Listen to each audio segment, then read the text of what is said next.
Alright guys, so today I've got some Forza Motorsport 6 and F1 2015 game news and screenshots to show you guys today. Well, the news sort of came out yesterday and the day before, but I've just been a little bit late to the party, and in making this video I've been a bit busy. But I'm going to start off with the Forza 6 news, and then I'll move on to the F1 2015 news. So starting off with Forza Motorsport 6, there was a leak on some Japanese Xbox website. I'll leave a link to it in the description. You can go check it out. I think it might be taken down by now, possibly, but either way, they leaked some news just prior to E3, which I think is going to be announced there, but somehow it's made its way onto the internet, as these things happen with modern racing games a lot lately. But basically, they said there is going to be 450 cars, all fully customizable with, paint jobs, upgrades, all that kind of thing. You compare that to Forza 5, which only had a mere 200 cars. That's a massive jump in the amount of cars, which is very exciting for me. Forza 5 was more of a a stopgap kind of game. Like, it was just pushed out before release, and it wasn't really that polished. So hopefully Forza 6 is sort of the game that's really going to sort of revolutionize the Forza series for next gen. But either way, moving on, they said the graphics are supposed to be 1080p at 50 FPS, which is a little bit weird. Normally you see with most racing games, or any games in general, it's either 30 or 60, which is, I just thought that 50 FPS is a little bit weird. You never really see that. And considering Turn 10 Studios, in partnership with Microsoft, they're a first-party developer working only on Xbox, the fact that they can't get 60 FPS is a little bit alarming.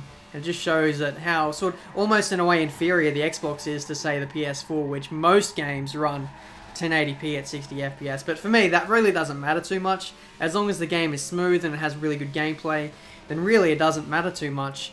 What I really think is happening here is they're really trying to push the sort of graphical side of things, trying to really enhance the details of the lighting and all other things like Project Cars has been doing lately. So they're trying to sort of, I think, match that in a way. So basically, Turn 10 Studios, they're introducing night racing for the first time in their series. So good to see that they're finally catching up to the likes of Project Cars and F1 games, where night racing has been a thing for years. So that'll be pretty cool to do.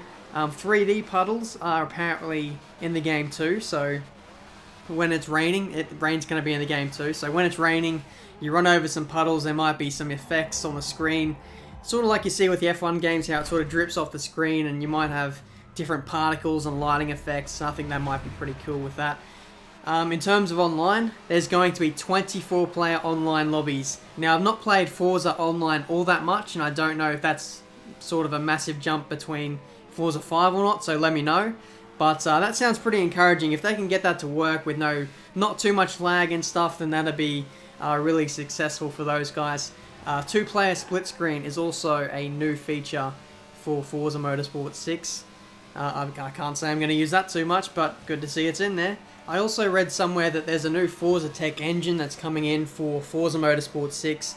Now, I think this is being introduced because the old engine probably couldn't handle the effects of a night race and the enhanced graphics and stuff. So this new engine, I'm assuming, is just a refinement on the weather, possibly the driver tars, since they were a sort of a new feature that was introduced in Forza Motorsport 5. I believe this is a refinement of the driver tars to make them more raceable and, I guess, a little bit more humanized in a way. So looking forward to seeing how that affects the gameplay of Forza 6.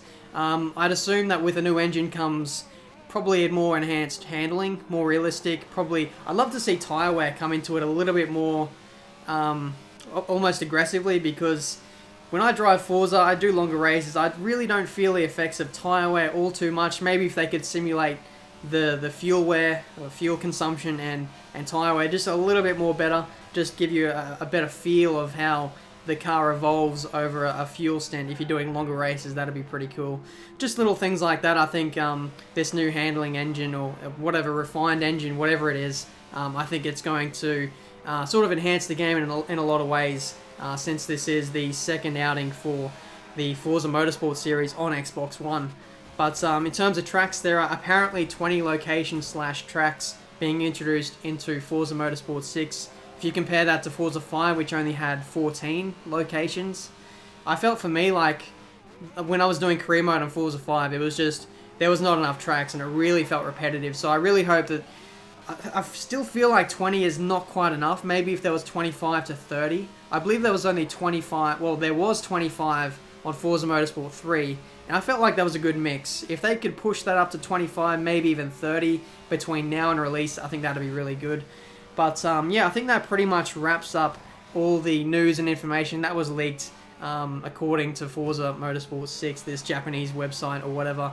Let me know what you think of these little changes. I'm pretty excited about Forza Motorsport 6, to be honest. That's why I'm making this video, because previously I played Forza on the side and I wasn't really that involved, but this year I feel like I really want to get involved, make some videos, do some online races and stuff, and yeah, I really can't wait to get into it. So let me know what car or track you're most excited to race on Forza Motorsport 6. I think there's a whole host of cars or tracks that haven't been in the series before that I'd love to see, particularly Australian-made stuff. But anyway, that's enough of that. I'm going to move on to F1 2015 now.